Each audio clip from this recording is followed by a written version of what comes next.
कि वो पाकिस्तान तहरीक इंसाफ के हैं, उन्होंने पूरे आज़ाद कश्मीर को नज़रअंदाज किया अपने इस रवैये से, क्या कहेंगे?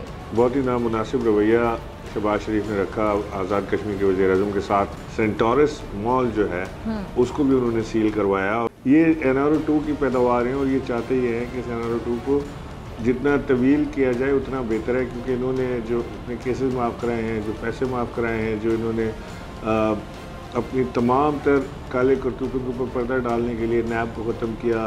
इलेक्शन कमीशन के थ्रू यानी इलेक्शन कमीशन के साथ से रेफरेंस देके ये भेजा जा सकता है को डिस्क्वालीफाई। डॉक्टर साहब ये तो बहुत ही कबीर किस्म का असलूब बन गया है पाकिस्तान। गुजरात के थाने से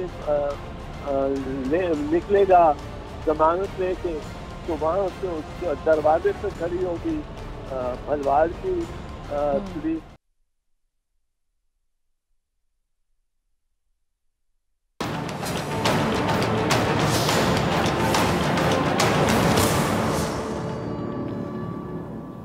अस्सलाम वालेकुम, आप देख रहे हैं अपना पसंदीदा प्रोग्राम ऐसे नहीं चलेगा। गुज़िश्ता रोज़ वज़ीर आज़म शहबाज शरीफ साहब और वज़ीर आज़म आज़ाद जम्मू कश्मीर सरदार तनवीर इलियास के दरमियान मंगला डैम पन बिजली के यूनिट नंबर 5 और 6 की इफ्तिताई तकरीब के दौरान तकरार हुई। सोशल मीडिया पर वायरल होने वाले वीडियो क्लिप में देखा और सुना जा सकता है कि शहबाज शरीफ की तकरीर ख़त्म होने वाली थी, एंड उसी वक्त वो वज़ीर आज़म आज़ाद कश्मीर को अपनी सीट पर बैठने का कह रहे थे। सरदार तनवीर इलियास को शहबाज शरीफ से शिकायत करते सुना जा सकता है कि आपने आज़ाद कश्मीर के लोगों की कुर्बानियों का जिक्र नहीं किया। शहबाज शरीफ ने वज़ीर आज़म आज़ाद कश्मीर से कहा, बराए मेहरबानी मेरी बात सुने, आज़ाद कश्मीर के बारे में आपसे बात करूंगा। वज़ीर आज़म बराए मेहरबानी बैठ जाएं, मैं आपसे बात करूंगा। इसके बाद उन्होंने तकरीर जारी रखी। वज़ीर आज़म शहबाज शरीफ ने अगले 20 सेकंड्स में अपनी तकरीर ख़त्म कर दी और सरदार तनवीर इलियास से बात किए बगैर तकरीब से चले गए। वज़ीर आज़म पाकिस्तान की जानिब से वज़ीर आज़म आज़ाद कश्मीर को किस तरह नज़रअंदाज किया गया, तकरीब में क्या बदमज़गी हुई, इसकी फुटेज पहले देखें और सुने, फिर सरदार तनवीर इलियास के जो तहफ़्फ़ुज़ात हैं उन पर बात करेंगे। पहले क्लिप से आएगा टीम।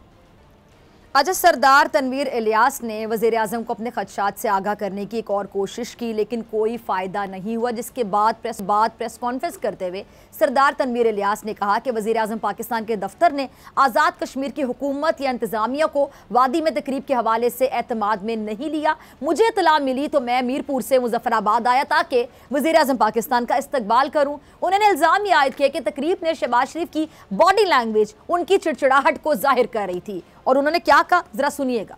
तो ये तो था वज़ीर आज़म पाकिस्तान शहबाज शरीफ साहब का आज़ाद जम्मू कश्मीर के वज़ीर आज़म सरदार तनवीर इलियास के साथ रवैया, और इस पर वज़ीर आज़म आज़ाद जम्मू कश्मीर के तहफ़्फ़ुज़ात। मगर ये तस्वीर का सिर्फ एक रुख है, या आप इसे कह लें कि पसे मंजर भी कह सकते हैं, क्योंकि इंतकामी कार्रवाई की कहानी तो आज शुरू हुई है जब कैपिटल डेवलपमेंट अथॉरिटी CDA ने इस्लामाबाद के सबसे बड़े मॉल सेंट टॉरस मॉल को सील करना शुरू कर दिया। अच्छा, हुकूमत और इंतज़ामिया उनकी जानिब से सेंट टॉरस शॉपिंग मॉल को क्यों सील किया गया, इसका जवाब बड़ा आसान है, क्योंकि वज़ीर आज़म Azad Kashmir Saint taurus mall के मालिक हैं, जिन्होंने गुज़िश्ता रोज़ शहबाज शरीफ की तकरीर के दौरान कश्मीर की कुर्बानियों पर सवाल उठाया था और अपने तहफ़्फ़ुज़ात का इजहार किया था, और जिसकी उन्हें यह सज़ा दी जा रही है। यानी आप इसको इंतकामी कार्रवाई भी कह सकते हैं कि उनके कारोबार शॉपिंग मॉल में मौजूद सैकड़ों दुकानों, ताजिरों, मुलाजिमीन के रोजगार को बंद करने की कोशिश की जा रही है। इस हवाले से हमारा सेगमेंट है शर्म तुमको मगर नहीं आती। देखिए, प्रोग्राम में आगे बढ़ते हैं और बात करते हैं बोल न्यूज़ के शहीद एंकर पर्सन अरशद शरीफ के कत्ल की। सुप्रीम कोर्ट ऑफ पाकिस्तान के चीफ जस्टिस जनाब जस्टिस उमर अता बंदियाल ने अरशद शरीफ कत्ल का खुद नोटिस लिया, केस को समाअत के लिए मुकर्रर किया। चीफ जस्टिस की सरबराही में 5 रुकनी लार्जर बेंच ने केस की समाअत की। सुप्रीम कोर्ट की जानिब से सेक्रेटरी दाखिला, सेक्रेटरी खारिजा, सेक्रेटरी इतलात, DG FIA, सदर PFUJ को नोटिस जारी कर दिए गए हैं। सुप्रीम कोर्ट ने आज शाम तक अरशद शरीफ के कत्ल का मुकदमा दर्ज करने का हुक्म देते हुए FIR की कॉपी और इंक्वायरी रिपोर्ट तलब कर ली है, जिसके बाद आज शाम अरशद शरीफ के कत्ल की FIR थाना रमना में दर्ज कर ली गई, जिसमें 3 मुल्जिमान को नामजद किया गया।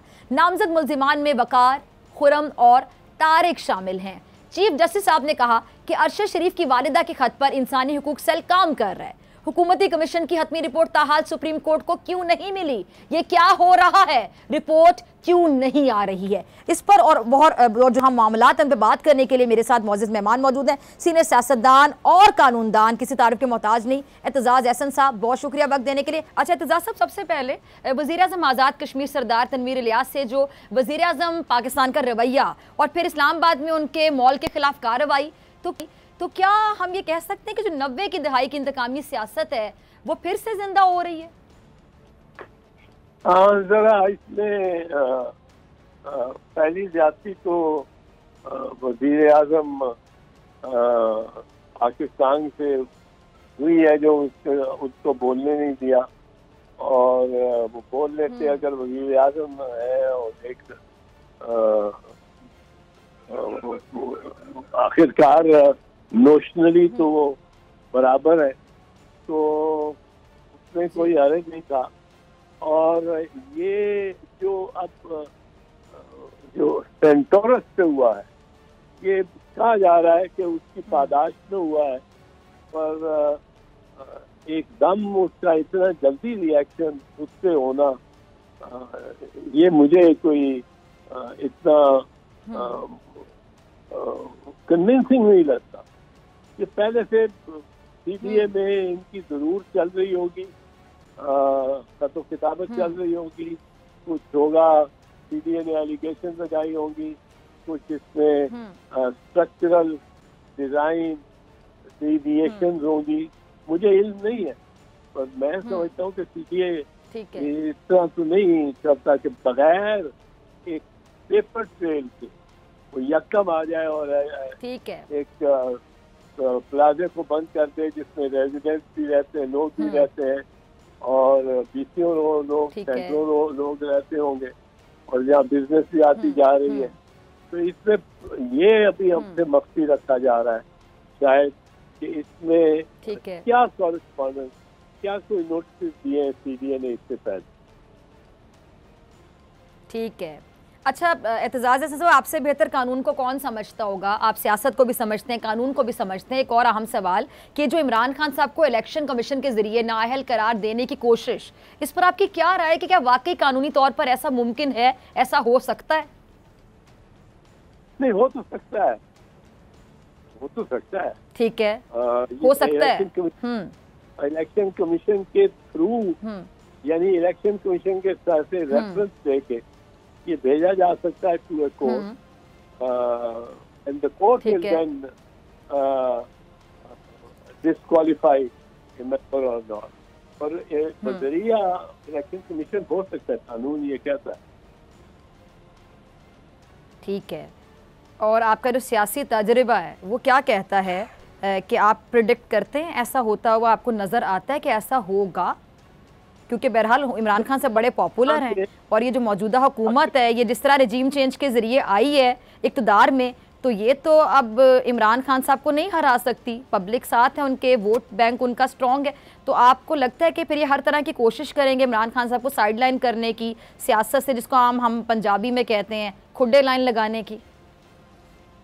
देखिए, वो तो ज़रूर कोशिश करेंगे, और उनकी मुखालिफ है तो करनी चाहिए ये कोशिश। पर देखना ये है कि एक इमरान खान क्या करते। इमरान खान ने भी मेरा ख्याल है बड़ा ओवर स्ट्रेच किया है अपनी सपोर्ट को, अपने वर्कर्स को, अपने एंथुजियास्ट के सामने कुछ इससे कम एक्सपोजर होना चाहिए जितना इमरान खान ने पिछले महीने डेढ़ में दिया है। और उसके लिए बेहतर था अगर वो कम जलसे करते, कम मर्तबा लोगों को तलब करते कि इधर पहुंचो उधर पहुंचो। अब वो लोगों के शाइन जो और एंथुजियाज्म भी है ना, वो भी जरा कम पड़ जाता है। ठीक है, बार बार आप पहुंच रहे हैं। वो जो लिबर्टी चौक लाहौर है या कोई पॉइंट है इस्लामाबाद, और जी वो उसको इससे बहुत कम करना चाहिए। उसकी एक सपोर्ट है, बिल्कुल है, वाज़ेह है, और मैं उसका मोतरफ हूँ, लेकिन वो अपनी सपोर्ट को देखे, अपने वर्कर को बड़ा आपको एहतियात से, you can't deal with the worker कि अब मैं जेलम पहुंचूँ और वो जेलम चलता हो, आगे दीने पहुंची तो दीने जलसा हो, आगे नेक्स्ट जो गुजर खान पहुंची तो गुजर खान जलसा हो। ये अपने वर्कर को, और फिर आप एंड पे कुछ दे भी ना, ये भी आप करें कि आपका फैसला क्या है जी। मेरा फैसला ये है कि हम सीटों से रिजाइन कर रहे हैं, फिर आप आ जाए कि सीटों से। ये पिछले 5-7 दिन 26 तारीख के बाद ये भी इमरान के जो अपने उसके अपने स्ट्रेंथ में इन्होंने कमी की है, यकीनन। ठीक है, ठीक है। अच्छा अतिजा साहब, ये जो जी जी ठीक है, ठीक है। अच्छा एतजाज साहब, ये अरशद शरीफ कत्ल केस आपको आगे बढ़ता दिखाई दे रहा है? आज सुप्रीम कोर्ट के हुक्म के बाद खास तौर पे केस में आपको पेशरफ नजर आ रही है? पेशरफ है, पर मैं आपको बताऊं, एक सुप्रीम कोर्ट पे निरा इन्हिसार नहीं करना चाहिए। और सुप्रीम कोर्ट ही नहीं रह गई, एक आखिरी इस मामले में क्या सहारा या रास्ता। सुप्रीम कोर्ट अपना काम करे भी तो उसका काम रिस्ट्रिक्टेड होगा कि वो किसी इसमें पेश नहीं हो सकती, कोई इसमें मदाखलत नहीं कर सकती ज्यादा। बट आर्टिकल 184 उन्होंने जैसा है उस लिहाज से दुरुस्त इन्वोक किया है, वो बड़ी ताकीर के बाद किया। और ताकीर में बड़ी अजीब व गरीब बातें हो गई। एक अजीब व गरीब बात ये हुई है, वजीर आला भी एक FIR करवाना चाह रहा है और मुद्दई भी जो उसके पार्टी से है या उसके रिश्ते में है, रिश्तेदारी है, वो भी मुद्दई FIR कराना चाहता है। और एक थानेदार FIR लेके और बस उसी को लिए फिरता है कि ये FIR हो गया। जब सुप्रीम कोर्ट हुक्म देती है कि आप FIR करो, ये FIR नहीं है, तो आप थाना रमना में पुलिस FIR कर देती है, जबकि वाकया है वजीराबाद का। ये तो जुरिस्डिक्शन इख्तियार ही नहीं बनता इनका थाना रमना का। और फिर अगर हर केस में पुलिस खुद ही मुद्दई होती जाए, आप ये देखें डॉक्टर साहब, कई केसेस होते हैं जिनमें बड़ी दिल खराश केसेस होते हैं। रेप होगी किसी की बेटी, पुलिस थानेदार क्या आके कहे जी मेरी मुद्दईयत पे FIR होगा। अब वो अपनी मुद्दईयत पे कर ले FIR, तो मुद्दई समझौता भी कर सकता है, मुद्दई बैठ भी जाता है, मुद्दई रकम भी ले लेता है। वो अब थानेदार उसकी जगह आ गया। ये किसको थानेदार ने ये इख्तियार दिया? कानून ने तो नहीं दिया, ये तो उसकी तरफ से बदनीयत ही है। और फिर ये है कि जब वो खुद मुद्दई बन जाता है और वो सारी डायरेक्शन उस केस की वो अपने हाथ में ले लेता है, जिसको चाहे छोड़े जिसको चाहे। और उसका वो मुद्दई ये भी नहीं कर सकता कि वो उसकी कोई अदालती बदामत कह रही है वालदा कि मेरी मुद्दईयत पे होगा ये FIR और होगा वजीराबाद। ये वाकया वजीराबाद का, या अगर आप उसको तस्नीम हैदर की लंदन की जो बयान है उसको बीच में मिला लें तो लंदन में हो सकता है या वजीराबाद में हो सकता है। तो अब ये जो गेम हो रही है, ये बड़ी अजब बात है कि chief executive of the province जो चौधरी परवेज इलाही है, वो भी पर्चा नहीं करा सकता है। वो भी आई बाई जाए कहते हैं जी आप आ जाए, आप अपना DSP लगा लें, SHO लगा लें और जो मर्जी कर लें पर्चा। अब अगर आप नहीं कर सकते तो वो कैसे करेगा? तो ये कुछ गैर तसल्ली बख्श की बात है। ठीक है, गैर तसल्ली बख्शी बात है। अच्छा एतजाज साहब, ये जो नैब तरामीम केस में ये जो रिमार्क्स दिए गए हैं कि जी 25 करोड़ अवाम में से सिर्फ इमरान खान ही नैब तरामीम से मुतासर क्यों हुए हैं, किसी और ने तरामीम चैलेंज क्यों नहीं की हैं, इस पर मैं आपकी राय जानना चाहूँगी। इमरान खान क्यों मुतासर हैं, इस पर आप क्या कहेंगे? नहीं, ये पॉइंट तो ठीक है कोर्ट जब सोचती है तो हैवी बैलेंस पे देखती है कि भाई एक ही बंदा चैलेंज कर रहा है कानून को। ये बिल्कुल कोर्ट सोचती है।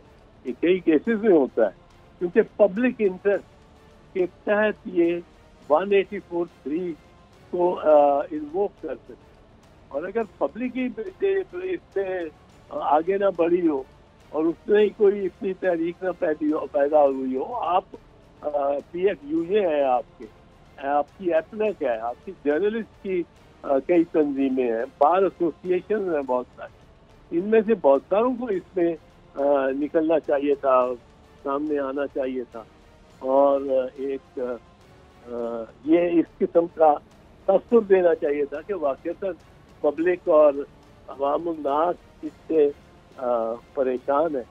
वो ये तो सुप्रीम कोर्ट ने ठीक कहा है, पर सुप्रीम कोर्ट फिर भी एक पिटीशन पे भी मेरिट पे ही जाएगी, और ज्यादा हो जाती तो बेहतर था, पर एक पिटीशन भी होगी तो सिर्फ इस बात पे नहीं उड़ाएगी कि औरों ने नहीं, पर तो ये सवाल ठीक जायज है जजेस का। ठीक है, ये जायज़ है। एतजाज़ साहब, एक और अहम सवाल ये कि बलूचिस्तान हाई कोर्ट ने जो आज़म सवाती साहब पर मजीद केसेस के इंदराज रोकने का हुक्म दिया है, तो कानून के तहत एक वक़्वा के एक से ज़ायद मुकदमा दर्ज नहीं हो सकते, तो ये कौन लोग हैं और किस कानून के तहत एक ही बंदे पर दर्जन भर FIRs दर्ज हो जाती हैं? और अरशद शरीफ शहीद के खिलाफ भी ऐसी FIRs दर्ज हुई जिनके बाद उन्हें मुल्क छोड़ना पड़ गया। डॉक्टर साहब, ये तो बहुत ही कबीह किस्म का असलूब बन गया है पाकिस्तान।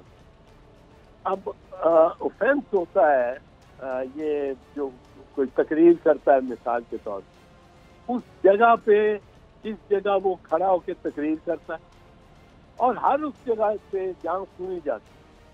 अब पाकिस्तान में टेलीविजन के जरिए वो सारे पाकिस्तान में सुनी जा रही। अब ये चाहें तो 100 क्या 200 400 पर्चे करा दें, हर थाने में 3-3 पर्चे भी करा दें। अब हर थाने में पर्चा होगा तो हर थाने में जमानत लेनी पड़ेगी एक इंसान। ये बड़ा दुश्वार मरला आता है, और हर थाने में कहा जा रहा है कि ये मेरे थाने में भी ये जुर्म हुआ है, क्योंकि यहाँ ये सुनी गई है तकरीर आजम सवाती की। तो और एक ही किस्म का FIR हो रहा है हर बार। अब ये किसी शहरी को परेशान करने का कि वो एक थाने से गुजरात के एक थाने से निकलेगा जमानत लेके, तो वहाँ तो दरवाजे पे खड़ी होगी भलवाल की पुलिस, भलवाल से थाने 2 दिन बाद वो थाने से जमानत लेगा तो वहाँ खड़ी होगी तखर की पुलिस, फिर तखर से लेगा तो ज़ियारत की पुलिस खड़ी होगी। अब ये तो एक बहुत बेहुदा मजाक बन गया है पाकिस्तान में कानून से। और ये पहले मीर शकीरुर रहमान के साथ ये खिलवाड़ हुआ, और एक प्रोग्राम के सिलसिले में एक बंदे की दिलादारी हुई, उसकी वजह से वो हर 100 थानों में उसके खिलाफ हो गया, और मैंने उसकी वकालत की, और हमने फिर बिलाखिर एक में बड़ी मुश्किल से जमानत करा के और एक उसका अक्विटल लिया, और अक्विटल के बाद हमने ये हर एक को कहना शुरू किया हर थाने में कि अब इसका अक्विटल हो गया, अब रीट्रायल नहीं हो सकता। पर ये जो यक वक्त तो पीछे हो सकती, ये बड़ा जुल्म। और इसके बाद अब ये बहुत जुल्म है इसके साथ आजम सवाती के साथ। अब वो इतना तो निकल ही नहीं सकता भाई, हर जगह से उसको बेल लेनी है, और हर जगह की पुलिस उसको पकड़ने पहुंची हुई होगी, और ये तो क्लियर विक्टिमाइजेशन बहुत ज्यादा। शदीद संगीन। ठीक है एतजाज साहब, ठीक है एतजाज साहब, बहुत शुक्रिया आपके वक्त के लिए। और मुलाकात होगी ब्रेक के बाद, और ब्रेक के बाद मेरे साथ मौजूद होंगे तहरीक इंसाफ के सीनियर रहनुमा इमरान इस्माइल साहब।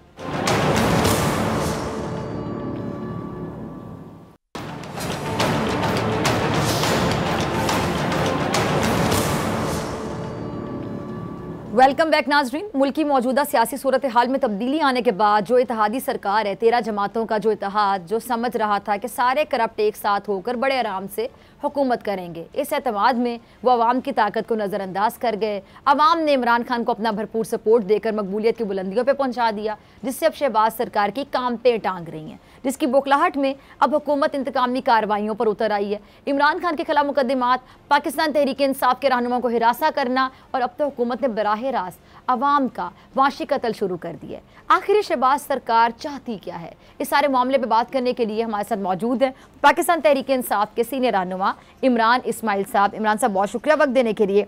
इमरान साहब, सबसे पहले इस मामले पे बात कर लेते हैं जो नामुनासिब रवैया मुल्क के वज़ीर आज़म ने एक नेशनल लेवल की तकरीब ने, जिसमें गैर मुल्की भी मौजूद थे, उसमें आज़ाद कश्मीर के वज़ीर आज़म के साथ रखा, उनको सुना नहीं सिर्फ इसलिए कि वो पाकिस्तान तहरीक इंसाफ के हैं। उन्होंने पूरे आज़ाद कश्मीर को नज़रअंदाज किया अपने इस रवैये से। क्या कहेंगे?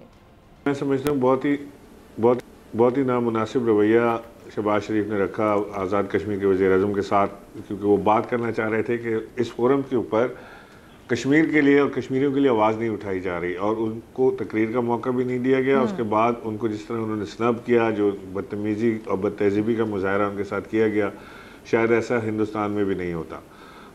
मैं समझता हूँ कि उसके बाद भी ये कार्रवाई रुकी नहीं, और उनकी अपनी ईगो पॉलिशिंग और अपनी अना परस्ती के लिए उन्होंने सेंटोरस मॉल जो है उसको भी उन्होंने सील करवाया, और बाहर उन्होंने वहाँ पे फोर्स लगा दी और उसको बंद कर दिया सेंटोरस मॉल को। और सज़ा दी जा रही है आज़ाद कश्मीर के वज़ीर आज़म को कि वो वज़ीर आज़म तो हैं, लेकिन वो पाकिस्तान तहरीक इंसाफ के क्यों हैं? तो मैं समझता हूँ कि इस वक्त हमारे जो इंसाफ करने वाले इदारे हैं, अदालतें हैं, उनको अदालतों को इस वक्त इसको सुओ मोटो एक्शन लेना चाहिए, और इस चीज़ को कानून इसका जायज़ा लें कि ये क्या चीज़ जायज़ और नाजायज़ काम हो रहा है। ठीक है, ठीक है। अच्छा इमरान साहब, आज ये सुप्रीम कोर्ट में अरशद शरीफ कत्ल केस की जो इस पर खुद नोटिस की समाअत हुई है, और चीफ जस्टिस साहब ने बरहमी का इजहार किया है हुकूमत पर कि अब तक इस केस की FIR पाकिस्तान में दर्ज नहीं की गई, तो तहकीकात कैसे की जा रही हैं? तो इमरान साहब, अगर कोई इस हुकूमत के खिलाफ सवाल उठाए, किसी का ताल्लुक PTI से हो, तो क्या ये शहबाज हुकूमत उसको पाकिस्तान का शहरी नहीं समझती? बिल्कुल ऐसा ही है। पाकिस्तान तहरीक इंसाफ से ताल्लुक़ होना तो एक अलहदा चीज़ है, वो तो सेकेंडरी चीज़ आ जाती है। पाकिस्तान तहरीक इंसाफ के जो चेयरमैन हैं, जो साबका वज़ीर आज़म है पाकिस्तान के इमरान खान साहब, उनके ऊपर कातिलाना हमला होता है, उस कातिलाना हमले की FIR नहीं दर्ज की जाती। मुद्दई आज तक इधर उधर घूम रहे हैं कि जी किधर FIR इसकी कट जाए, वो FIR नहीं काटी जाती। ये आप मुझे बताएं कि अरशद शरीफ क्या वो पाकिस्तानी नहीं था? क्या वो पाकिस्तानी जर्नलिस्ट नहीं था? क्या वो एक अपने फ़र्ज़ की अदायगी में नहीं जुटा हुआ था?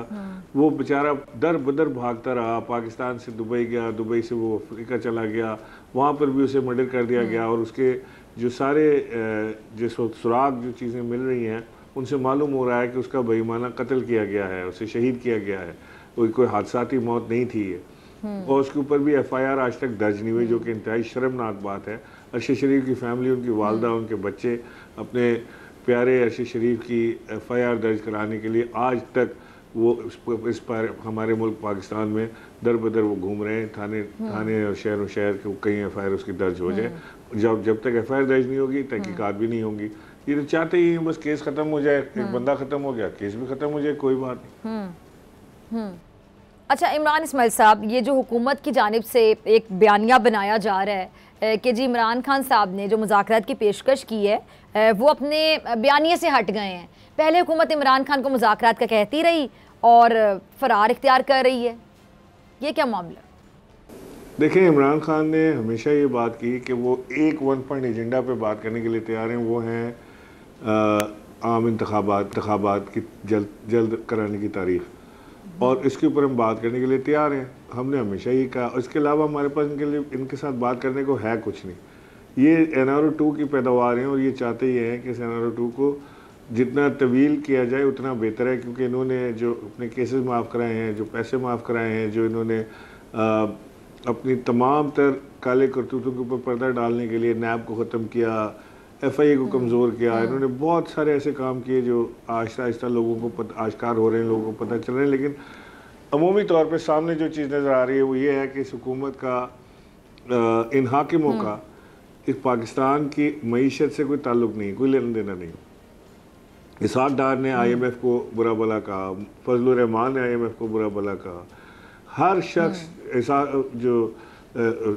हर शख्स जो है इनकी जमात में वो एक ऐसे डगर पे जा रहा है कि जिससे पाकिस्तान से कोई ताल्लुक नज़र नहीं आता। ऐसा लगता है कि एक तरफ पाकिस्तान है जिसकी इकानमी मईशत जिसकी गिर रही है, मुसलसल फैक्ट्रियाँ बंद हो रही हैं, लोग बेरोज़गार हो रहे हैं, और दूसरी तरफ ये वो लोग हैं जिन्हें सिर्फ अपनी अपनी पड़ी है कि मेरा पैसा पाकिस्तान से बाहर चला जाए, मुझसे पूछताछ ना हो, मेरे को जाए, मेरे बच्चों के केसेस ड्रॉप हो जाएं और ये दोबारा से अपनी हुकूमत करते रहें। ये इस वक्त पाकिस्तान में चल रहा है। इस वक्त पाकिस्तान एक इंतहाई ख़तरनाक और बहुत ही डेंजरस माशी सूरत हाल से दो चार है। हमारे पास तकरीबन $7 अरब का इस वक्त डिपॉजिट रह गया है, और जो वो भी अपने नहीं है, और हमें आगे पेमेंट्स बड़ी करनी है। LC'याँ नहीं खुल रही हैं। LC'यों को छोड़े जो माल खाम माल इस वक्त कंटेनर्स यहाँ पड़े हैं पोर्ट पे, इस वक्त मेरी इतला के मुताबिक तकरीबन 417 कंटेनर्स ऐसे हैं जिनकी पेमेंट्स नहीं हो रही हैं। स्टेट बैंक के पास डॉलर्स नहीं है उनकी पेमेंट करने के लिए, और वो रिलीज़ नहीं हो रहे हैं, और जिसके अंदर ख़राब होने वाली अजनास हैं। इसमें प्याज है और मज़ीद दूसरी चीज़ें खाने पीने की अशिया भी हैं जो कि ख़राब हो जाएंगी। और वो एक कस्म पुरसी का आलम है। पोर्ट के ऊपर एक कंटेनर के ऊपर कंटेनर चढ़ा हुआ है और वहाँ छुड़ाने के लिए लोगों के पास पैसे नहीं है। तो ये किस तरह से मुल्क को आगे ले जाएंगे मैं नहीं जानता, लेकिन मुझे इतना पता है कि इनके पास कोई विजन, कोई रास्ता, कोई वे फॉरवर्ड इनके पास नहीं है। ठीक है। अच्छा इमरान इस्माइल साहब, अब आपको क्या लगता है कि जो आम इंतखाबात हैं नागुज़ीर हो गए हैं? आप लोगों ने तो अब बाकायदा प्रॉपर कह लें कि तैयारियां शुरू कर दी हैं आम इंतखाबात की, और इमरान खान साहब की जो बढ़ती हुई मकबूलियत है उसको इस हुकूमत ने खुद भी देख लिया कि अवाम उनके साथ है, पॉपुलर है इमरान खान साहब, पूरे पाकिस्तान की अवाम जो इमरान खान साहब के साथ खड़ी है। तो कब तक होते हुए आप देख रहे हैं आम इंतखाबात? देखिए, इंतखाबात से कौन भागता है? इंतखाबात से वो भागता है जिसको ये यकीन होता है कि उसने इंतखाबात नहीं जीतने हैं, और जिसे ये यकीन होता है कि अवाम उसके साथ है, वो उसको इंतखाबात सही लगते हैं। तो इस वक्त अवाम तो इमरान खान के साथ खड़ी है। ये तो बेचारे बाहर बनकबाब भी लेने नहीं जा सकते, ये वोट मांगने किस तरह जाएंगे? तो इन्हें तो इंतखाबात में अपनी सियासी मौत नज़र आती है। तो ये इंतखाबात से हर मुमकिन हद तक भागेंगे, चाहे उससे पाकिस्तानी मईशत को जितना बड़ा भी धचका लगे। इन्होंने इंतखाबात की तरफ नहीं जाना, और हमने हर सूरत में इनको इंतखाबात की तरफ लाना है, क्योंकि मईशत बचाना है। अगर हमने मईशत बचाना है तो हमें एक स्टेबल, एक पायदार हुकूमत चाहिए जो पाकिस्तान के अगले 5 साल का माशी फैसले करने की ताकत रखती हो।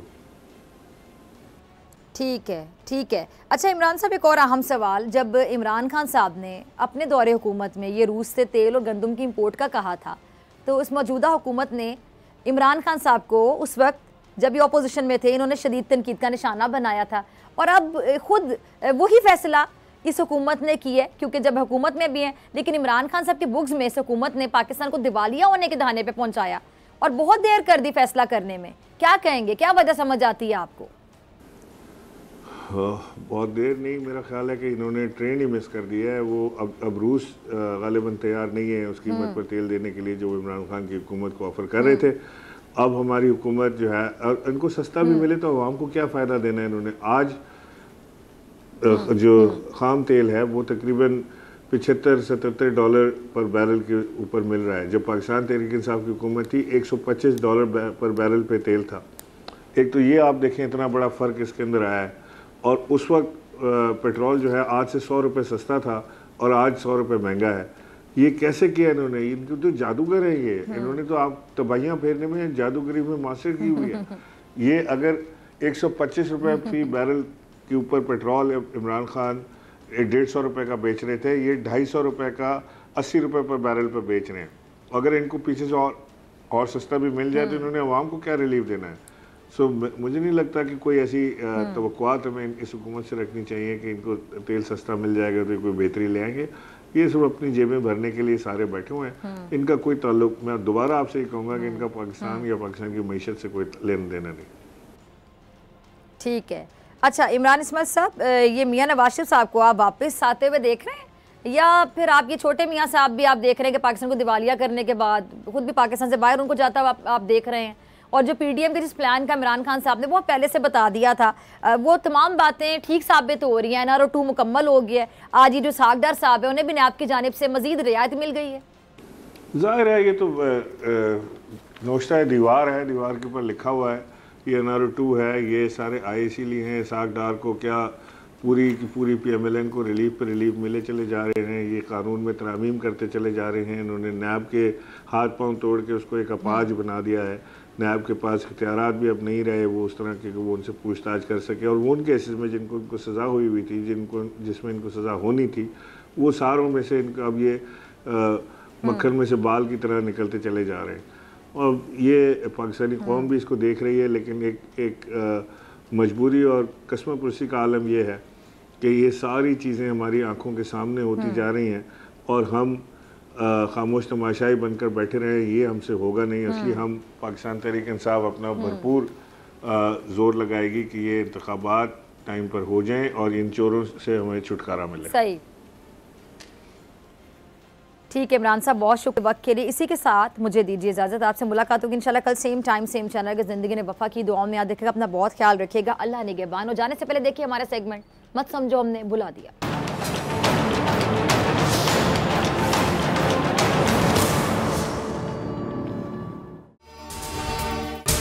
अगर आपको ये वीडियो पसंद आई तो सब्सक्राइब करें और बेल आइकन पर क्लिक करें। तारीख में पहली बार इमरान खान, आसिफ अली जरदारी, शहबाज शरीफ, मरियम नवाज, मौलाना फजल रहमान और बिलावल भुट्टो सब एक साथ चलना रहे हैं सिर्फ बोल पर।